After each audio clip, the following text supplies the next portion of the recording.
Ini adalah speaker monitor audio Silver 50 generasi ke-7. Dilengkapi dengan woofer berbahan aluminium dan magnesium bercoating keramik berukuran 5/4 inch. Tweeternya pun menggunakan bahan yang sama, aluminium dan magnesium yang lapis keramik ukurannya 1 inci, dilengkapi dengan waveguide yang mampu membantu dispersi suara di frekuensi tinggi sehingga meningkatkan respons off-axis dari speaker ini. Dan ini adalah saya, Adityo, yang lagi jalan pagi. Halo Sobat Hi-Fi dan Home Theater, mungkin sebagian dari kalian bakal bertanya ini kenapa review speaker tapi kok lokasinya di outdoor.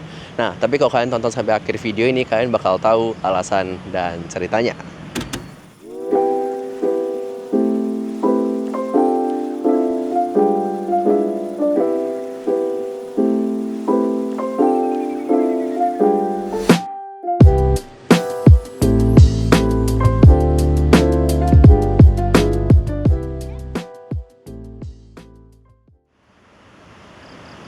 Buat kalian yang ngikutin video saya dari awal, mungkin kalian tahu kalau saya tuh ada sedikit bias preferensi ya.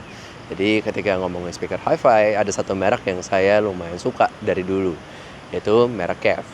Alasannya sih sederhana, karena memang dulu saya explore, saya coba-coba semua merek, dan ternyata untuk price point yang saya mau beli, karakteristik yang saya paling suka itu adanya dari si merek KEF ini.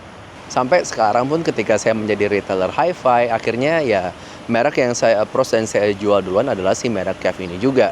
Dan customer saya juga puas dengan pilihan merek tersebut.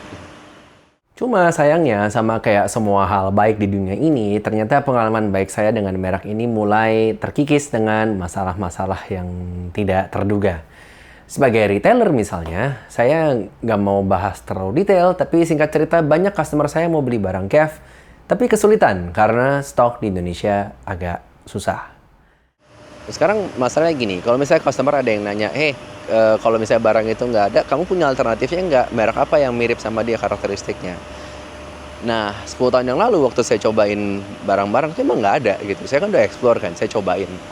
Nggak ada merek di price point itu yang suaranya mirip dengan si KEF ini. Kemudian saya tersadar kalau 10 tahun adalah waktu yang lama. Pastinya landscape hi-fi udah banyak berubah kan? Dan brand apa lagi yang belum saya coba?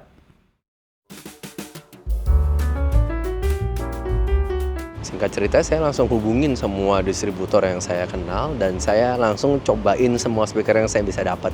Dari merek Amerika, merek Prancis, merek Denmark, merek Inggris, itu semuanya saya coba. Dan akhirnya ada satu merek yang lumayan stand out. Ya, seperti yang kalian bisa tebak sesuai dengan judulnya, dia adalah monitor audio.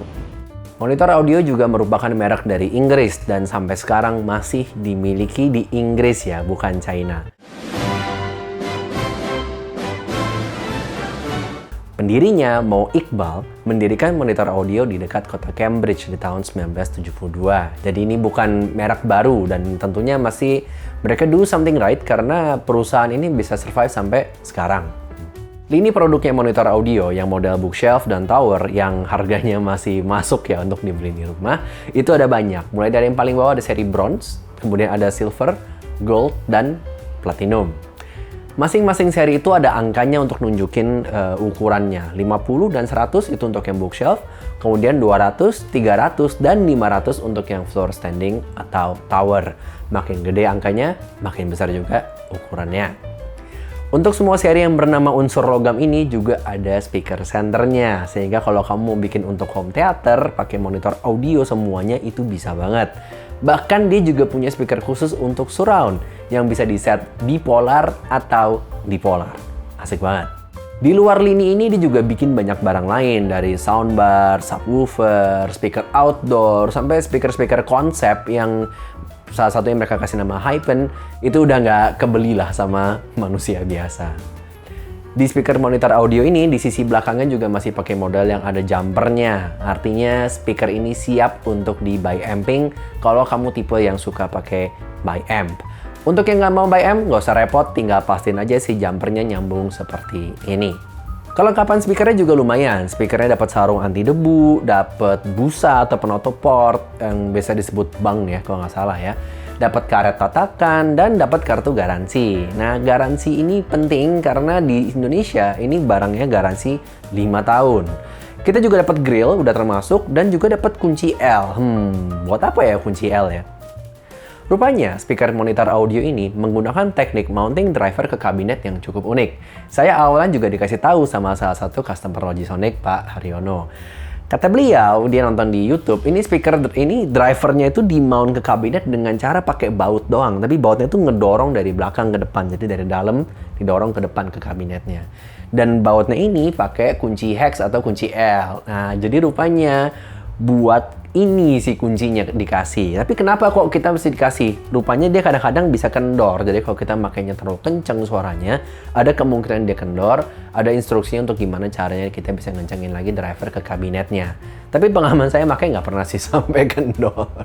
Untuk warna, si monitor audio Silver 50 ini punya 5 pilihan warna. Walaupun nggak semua barangnya available ya, beberapa harus inden di Indonesia.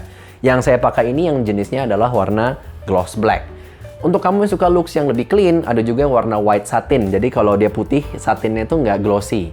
Yang suka warna natural kayu, ada warna walnut yang agak kemerahan, warna black oak itu yang hitam tapi hitam kayu gitu ya, dan warna kayu ash.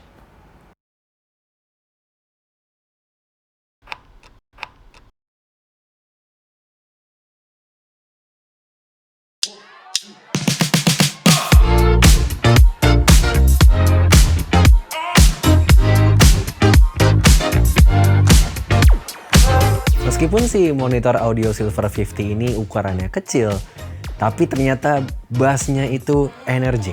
Lebih energik dari yang saya kira bakal keluar dari speaker sekecil ini. Dan bukan yang kenceng tapi timingnya jelek ya, ini termasuk yang rapi gitu, tight banget gitu bassnya. Dan untuk kamu yang suka dengar lagu modern, tentu aja saya tetap akan rekomen pakai subwoofer. Tapi rasa-rasanya crossovernya bisa cukup pakai mungkin sekitar 60 Hz aja udah cukup. Jadi ya bisa lebih rendah. Untuk mid dan high-nya ini suaranya nih sparkly banget. Jadi detail dan enak didengar.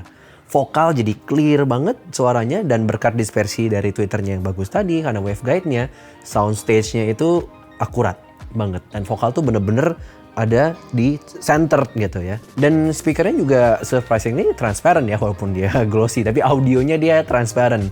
Terutama kalau placementnya bagus, jadi Twitternya udah ngadep ke telinga gini, ini langsung puff gitu, speakernya langsung hilang. Dan nggak gampang sih biasanya bikin speaker yang volumenya segini dan bisa transparan dan bassnya bisa setebal ini. Ini lumayan perlu dipertimbangkan si monitor audio ini. Harganya gimana? Untuk mengerti harganya, mari kita lihat lininya bronze dan silver untuk si monitor audio. Untuk bronze 50, harga MSRP-nya adalah 8,9 juta. Bronze 100 yang woofer dan kabinetnya lebih besar, MSRP-nya di 11,6 juta. Sedangkan untuk monitor audio silver, harganya mulai dari 17 juta untuk yang silver 50, 21 juta hampir 22 juta untuk yang silver 100. Nah, apa bedanya sih antara yang bronze dengan yang silver? Worth nggak sih the price difference gitu antara bronze dengan silver? Untuk spek dan jenis drivernya, kalian bisa baca sendiri di website ya, bedanya antara yang bronze dengan yang silver. Tapi singkat cerita, dari sisi karakteristik suara, yang silver ini, high-end-nya itu jauh lebih sparkly. Dan bass-nya itu lebih tight daripada yang bronze. Tapi Dit, kata kalian, harganya ini tuh udah lebih mahal daripada bronze yang 100 dan bahkan beda dikit sama yang bronze 200. Bener nggak sih dia worth the price? Jawabannya tergantung. Buat saya, seri monitor audio silver ini punya loncatan yang cukup jauh dibandingkan speaker saya yang sebelumnya yang saya jadikan referensi. Ketika ngomongin kualitas suara, terutama ngomongin soundstage dan dispersion-nya. Kalau yang seri bronze itu masih terlalu mirip sama sistem sebelumnya. Dan kemudian saya kan tinggal di apartemen yang kecil, space saya juga nggak banyak. Jadi untuk bisa ngambil speaker yang tower atau speaker bahkan yang kabinet lebih besar itu kayaknya agak nggak gitu mungkin. Lebih baik budgetnya saya alihkan ke teknologi dan karakter terbaik dari mid-range sampai high frequency yang bisa saya dapat. Kemudian saya tambahin subwoofer untuk ngisi low end-nya. Jadi bisa dibilang buat saya lebih cocok ngambil silver 50 ini. Walaupun mungkin buat orang lain, buat kalian, itu bisa jadi lebih cocok ambil bronze yang 100, yang bassnya lebih punchy, tapi mungkin high frequency lebih tame lah, atau lebih jinak. Atau mungkin juga ngambil silver 100, yang punchy-nya iya, sparkling-nya juga iya. Dan jujur harganya agak beda dikit sih sama si silver 50. Atau bahkan ngambil bronze 50, kalau misalnya restriction-nya nggak cuma space, tapi juga budget. Yang penting, dapat speaker yang unggul di kelasnya dibandingkan dengan speaker lain. Tapi pertanyaan tadi belum terjawab. Bisa nggak sih si monitor audio ini menggantikan posisi speaker Kev di mata saya? Waktu saya mulai sesi eksplorasi speaker ini, awalnya tuh saya punya mindset saya akan cari speaker yang karakteristiknya sama dengan speaker referensi saya. Tapi ternyata dalam perjalanannya, saya jadi lebih suka karakteristiknya monitor audio daripada Kev. Saya tahu ini perkara selera, dan jangan sampai kata-kata saya ini dijadikan acuan mentah ketika kamu lagi nyari speaker. Justru yang penting adalah ambil pelajaran dari cerita saya ini. Pelajaran pertama yang saya dapat adalah tentang brand power. Jadi di market, brand power dan presence itu sangat menentukan sales dari si speaker tersebut. Beberapa brand yang ada dan terkenal di Indonesia yang banyak dibeli sama orang-orang pada umumnya, itu sebenarnya kualitasnya ya oke-oke aja gitu. Dan sementara untuk brand-brand yang lebih hi-fi, yang lebih serius, jangankan monitor audio kayak Bowers & Wilkins aja, itu nggak semua orang tahu dan pernah dengar. Apalagi model monitor audio, kayak customer saya gitu misalnya, so far belum ada yang pernah denger merek ini. Padahal ternyata waktu saya cobain, ini karakteristiknya menurut saya pribadi ya oke banget. Jadi, next time kalian ke toko speaker, tanya deh sama yang jaga toko. Ada merek apa lagi yang menurut dia bagus atau dia lagi suka. Tapi tentunya di budget yang serupa, jadi jangan sampai di upsell. Siapa tahu ternyata kalian belum pernah denger merek itu, dan setelah kalian coba, ternyata kalian suka dengan karakteristik si speaker itu. Nggak usah pusing orang lain bilang apa, merek di pasaran tuh begitu banyak. Semua dibikin untuk memenuhi selera pasar yang berbeda-beda juga. Apapun pilihan kamu itu sah dan yang terbaik buat kamu. Pelajaran kedua yang bisa diambil adalah change can be good. Kayak misalnya format video saya kali ini atau rute jalan pagi saya yang akhirnya membawa saya ke tempat ini. Ini berubah dari yang biasanya. Dan sangat gampang ya untuk kita stick ke comfort zone kan, karena pada dasarnya memang manusia itu akan resist perubahan gitu. Tapi salah satu hal yang bikin jadi lebih susah lagi ketika kita ganti merek itu adalah karena marketing. Marketing itu sekarang didesain untuk membuat brand itu menjadi identitas kita. Jadi brand itu menjadi bagian dari jati diri kita. Tapi jangan mau jati diri kita didefinisikan sama marketing, sama orang brand. Jadi loyalitas kepada brand itu overrated banget sih di bidang apapun. Ya, loyalitas kepada brand itu overrated banget. Kita jangan terhasut sama marketing brand yang tadi itu bikin seakan-akan jati diri dan identitas kita tuh ditentukan sama merek. Di zaman modern ini banyak banget yang kayak gitu. Dan jangan juga ngikutin yang disebut herd mentality.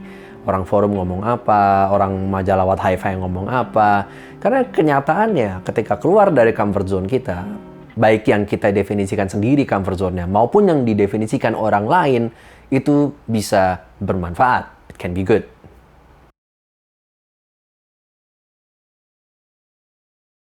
Jawabannya hampir.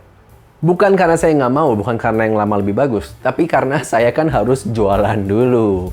Research ini saya lakukan karena kepentingan customer. Saya harus tahu barang apa yang bisa saya rekomendasi dengan karakteristiknya masing-masing. Suatu saat sih, saya bakal nabung dan bakal beli speaker ini. Tapi untuk sekarang saya masih harus dagang dulu, jadi seperti biasa, speaker X Review ini kita jual dengan harga yang lumayan miring. Kalau maunya yang brand new itu juga ada, bisa langsung cek Tokopedia Logisonic di sini. Untuk kamu yang pengen cobain speaker ini, pengen konsultasi, pengen cobain speaker lain juga, butuh bantuan, panduan buat bikin sistem hi-fi, home theater, jangan ragu untuk kontak Logisonic.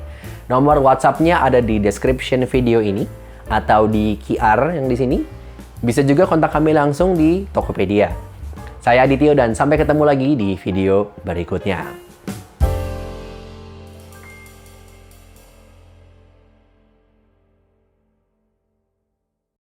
Oh iya, buat kamu yang minta cek sound lah, minta komparasi lah, atau apa, saya nggak akan bikin video komparasi kayak gitu dulu. Karena dengan keadaan saya sekarang, itu bakal percuma. Kalian nggak akan bisa benar-benar membandingkan atau nggak akan merepresentasikan suara speakernya. Jadi lebih baik kamu datang ke showroom dan cobain langsung speakernya. Tapi saya janji bakal ada sesuatu yang kita coba bikin yang mudah-mudahan bisa memberikan gambaran yang lebih clear, lebih objektif, tentang karakteristik speaker-speaker yang kita review. Bentuknya apa? Ditunggu dulu ya.